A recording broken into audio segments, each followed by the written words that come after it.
डरो और सच्चों की सोहबत इख्तियार करो। आए दिन इस तनाजुर में आयत रोशनी में तकरीरें सुनते रहते हैं। अल्लाह ने इस एक आयत करीमा में जो बताया है 3-4 बातों का पता चलता है। पहली बात, मेरे करीम मेरा करीम जब बंदों में से मोमिनों को खास फरमाता है ना, तो रब्बे कदीर फरमाता है या अय्युहल्लज़ीना आमनू, यानी ये आम लोगों के लिए नहीं है, ये काफिरों के लिए नहीं है, ये मुशरिकों के लिए नहीं है, ये मुनकिरों के लिए नहीं है, ये मुशरिकों के लिए नहीं है, ये मुनकिरों के लिए नहीं है, ये मुनाफिकों के लिए नहीं है, ये बदअकीदों के लिए नहीं है। अल्लाह ने खास कर दिया मोमिनों जो ईमान ला चुके, उन खुशनसीब से मेरा कलाम। ऐ ईमान वालों, तेरे लिए कहा जा रहा है। अल्लाह फरमा रहा है ईमान वालों अल्लाह से डरो। सवाल ये पैदा होता है अल्लाह से डरो, जो अल्लाह से डरता है वही तो ईमान वाला होता है। ईमान वाला कहते किसे हैं? जो खुदा से डरता हो, वरना बेईमानों को खुदा का खौफ कहां। लेकिन अल्लाह फरमाता है ईमान वालों अल्लाह से डरो। क्या मतलब? बात तफसीर की किताबों में आया है अल्लाह से डरते रहो।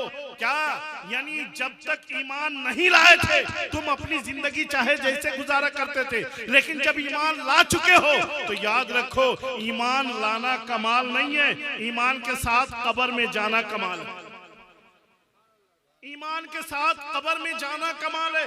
जितनी आसानी से ईमान इंसान कबूल कर लेता है, उससे भी आसानी से ईमान दिल से चला जाता है। रब बयान फरमाता है ईमान ला चुके हो अल्लाह से डरो। क्या मतलब? अल्लाह से डरते रहो। जब तक खौफ खुदाबंदी दिल में बसा रहेगा, जब तक दिल में खुदा का खौफ बसा होगा, तो याद रखो उस वक्त तक तुम दुनिया में परेशान हाल ना रहो।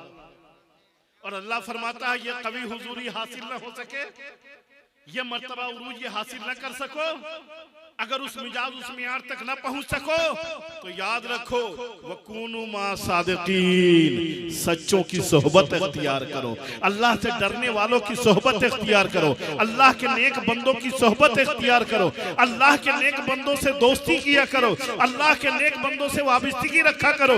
इसलिए कि जब अल्लाह के नेक बंदों से दोस्ती रहेगी, रब्बे कदीर उस नेक के सदके में हम बदों का भी भला बनाए।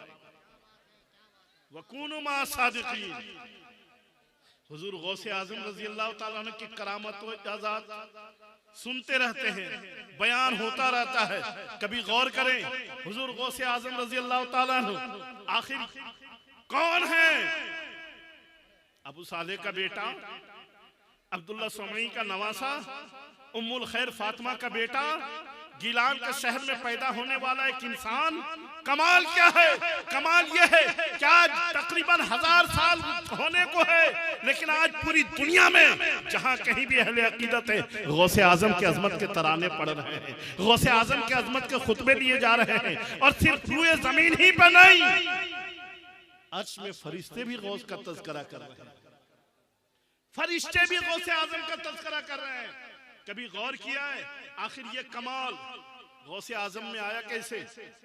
आम तौर पर जो भी वली होता है ना, उनका नसब अगर तलाशेंगे तो जो सैयद ज़ादे होते हैं या तो वालदा के तरफ से या तो बाप के तरफ से वो सैयद होते हैं, या उनका सिलसिले नसब जाके मिलता है, या तो इमाम हसन से मिलता है या तो इमाम हुसैन से मिलता है। गौसे आजम का ये एजाज है, अल्लाह ने फजल से नवाजा है कि माँ के तरफ से भी है, इमाम बाप के तरफ से भी है, दोनों तरफ से जो सिलसिला चल रहा है तो हसनैन करीमैन तक पहुंच रहा है। इसीलिए गौसे आजम को नजीमुत तरफ़ैन का ये ऐसे सैयद हैं।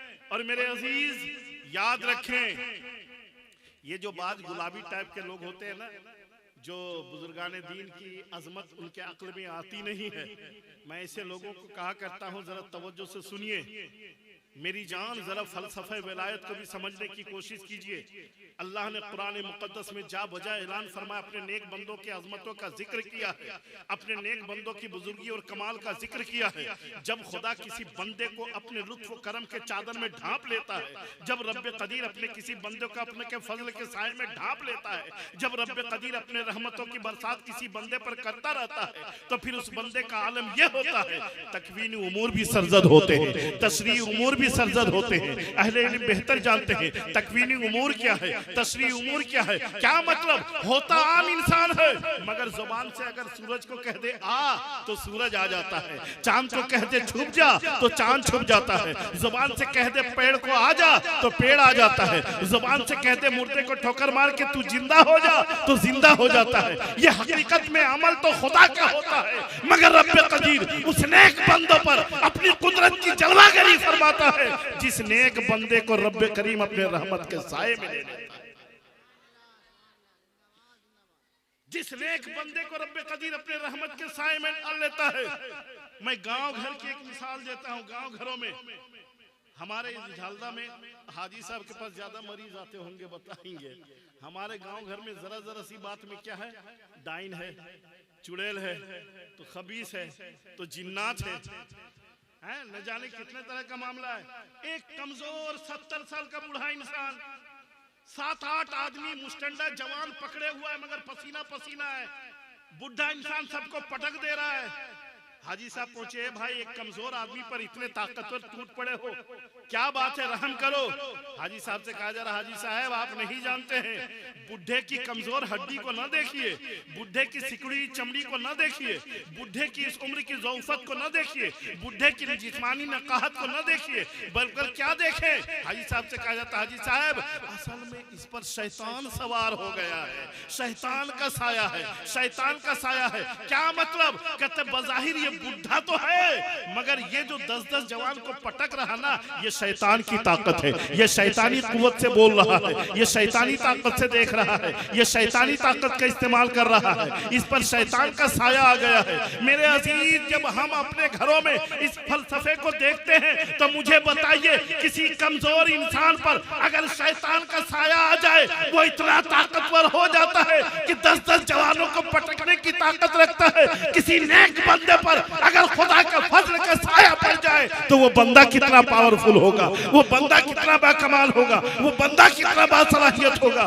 लोगों की अक्ल में बात आती नहीं है, ये दरिया इधर से बह रहा था, इधर से कैसे बहने लगा, ये नदी इधर बह रही थी, इधर कैसे बहने लगी, अना सागर में, पूरे अना सागर एक पूजा में कैसे आ गया, ये करामत कैसे हो गई। अक्ल में बात आती नहीं है मियाँ, अगर अक्ल में बात आ जाती तो फिर करामत का है कि करामत उसी को कहते हैं जो अक्ल में ना आए। अल्लाह उन बंदों को ये सिफात अता फरमाता है, ये तकवीन उमूर सरजद होते हैं, तशरीह उमूर सरजद होते हैं। और ये मकाम कैसे हासिल होता है मैं बता दूं, अहले इल्म के लिए मैं ये बातें कह रहा हूँ, सिर्फ अहले इल्म के लिए। बाकी आप हज़रात की तवज्जो सुनिए, ये बातें तो क्लासों में बोलने वाली है मगर अहले इल्म खास करके तवज्जो रखें, याद रखें, हर इंसान में 3 तरह का नफ्स होता है। सूफिया इज़ाम ने जो नफ्स की किस्में बताई ना तो बहुत सारी है, मैं सिर्फ 3 नफ्स की बात करता हूँ, तवज्जो सुनिए।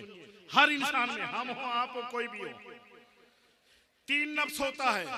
नंबर 1 नफ्से अम्मारा, नंबर 2 नफ्से लव्वामा, नंबर 3 नफ्से मुतमइन्ना।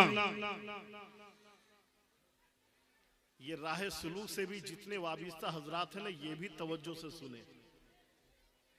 नफ्से अम्मारा, नफ्से लव्वामा, नफ्से मुतमइन्ना। नफ्से अम्मारा जो हर इंसान में कॉमन तौर पर होता है, इंसान को गुनाह करने पर उभारता है, ये सबसे बड़ा दुश्मन है। आज कोई इंसान गलत कर जाता है ना तो हम 5 आदमी क्या बोलते हैं, शैतान बहका दिया होगा, शराब पी रहा था शैतान बहका दिया होगा। क्या हंसी आती है मुझे, हजरत इंसान पर फेले बद खुद करे, लानत हो शैतान पर, हर बुरा काम इंसान कर रहा है। और जब बात आती है कहते शैतान ने बहका दिया था, शैतान ने वसवसा दे दिया था, शैतान ने धोखा दे दिया था, शैतान ने फिसला दिया था, शैतान ने गिरा दिया था, शैतान ने धोखा दे दिया था। मियाँ हर बुरे काम में शैतान धोखा दे दिया, शैतान ने बहका दिया। जरा तवज्जो करे, हर किसी को शैतान बहका देता है, शैतान को किसने बहकाया था? बात समझे? ये तो जन्नत के अंदर रहता था, फरिश्तों का उस्ताद था, मौलुमुल मलाइका की कुर्सी पे बैठता था, फरिश्तों को पढ़ाता था, बहुत ही बड़ा आलिम था। कमाल, बज़ाहिर तो कुछ कमाल, सारे कमालात थे, मगर फिर शैतान को किसने बहकाया? तो याद रखें, हर किसी को शैतान बहकाता है। नफ्स वो है जो शैतान को भी बहका देता है। नफ्स ने बहकाया, नफ्स ने बहकाया। और क्या बहकाया नफ्स ने? वो जो नफ्स अम्मारा कहते हैं, जिसके अंदर ये सलाहियत हो जाए ना, देख लेता हूं कौन है मेरे आगे, कौन है, मैं बहुत बड़ा आलिम हूं, मैं बहुत बड़ा हाजी हूं, मैं बहुत बड़ा मौलाना हूं, मैं बहुत बड़ा कारी हूं, मैं बहुत बड़ा लीडर हूं, मैंने ये किया है, मैंने वो किया है। ये मैं की जो बोली आती है ना, ये इंसान की बोली नहीं होती है, ये शैतान की बोली होती है, नफ्स की बोली होती है। सबसे पहले इसी नफ्स पे कंट्रोल करो। मैं की बोली खत्म होनी चाहिए। मैंने कुर्बानी में भी, बकरीद के दिन हमने अपने यहाँ हजारों के मजमे में ये तकरीर की थी कि बड़े जानवरों के गर्दन पर छुरी फेर रहे हो, बड़े बड़े बकरे खा ले रहे हो, अपने बकरे पर कुर्बानी की छुरी फेरने से पहले अपने अंदर की बकरी की गर्दन पे छुरी फेरो। अपने अंदर की बकरी, और वो बकरी सबके पास है। आप कहेंगे कि बकरी, जी हाँ, बकरी की सिफत क्या होती है? मैं याद रखो, जिस इंसान में ये चीज पैदा हो, मैं जब तक इस मैं की गर्दन पे छुरी नहीं चलेगी, किसी भी मोड़ पर वो कामयाब नहीं। ये बुजुर्गों के खानकाहों में जो है ना, ये सिखाया जाता है। अल्हम्दुलिल्लाह आप देखेंगे, करीब हैं हुजूर ज़हीरुल से करीब होइए, पता चलेगा सबसे पहले, चाहे वो कितना बड़ा मौलाना ही क्यों ना हो, सबको यही पैगाम देते हैं कि इस मैं को पहले खत्म करो। जब तक मैं खत्म नहीं हो सकता, बंदे में कोई कमाल नहीं हो सकता। चाहे लिबास कोई कितना अच्छा पहन ले, चाहे रंग कोई कितना बेहतर क्यों ना कर ले, चाहे वजीफा में कोई कितना बैठ न जाए, याद रखें जिसके पास नफसानी शहवानी इस नफ्स को कंट्रोल करने की सलाहियत नहीं हो सकती, वो क्या बताएगा कि मेरे पास 10 मुवक्किल है कि 20 मुवक्किल है। जो अपने नफ्स को कंट्रोल नहीं कर पाया, तो नफ्स अम्मारा इंसान को गुनाह करने पर उभारता है। दुकान पे गए, बाबा 5 रुपए वाली बिस्किट दे देना, मुड़ गया बूढ़ा इंसान बिस्किट उतारने के लिए। हमने सोचा इधर से 2 टॉफी पॉकेट में भर लिया। क्यों भाई? मेरे जहन में आ गया कि बाबा थोड़ी देख रहा है इधर, ये नफ्स उभारता है। और एक है नफ्स लव्वामा, यानी इंसान जब कोई गलती कर जाता है तो उसको मलामत करता है, यार तुझे ऐसा नहीं करना चाहिए था, यार तुझे ऐसा नहीं करना चाहिए था, यार तुझे ऐसा नहीं करना चाहिए। हजरात पूरा मजमा खड़ा होकर आइए, खड़े होकर इस्तिकबाल कीजिए। नारे तकबीर, नारे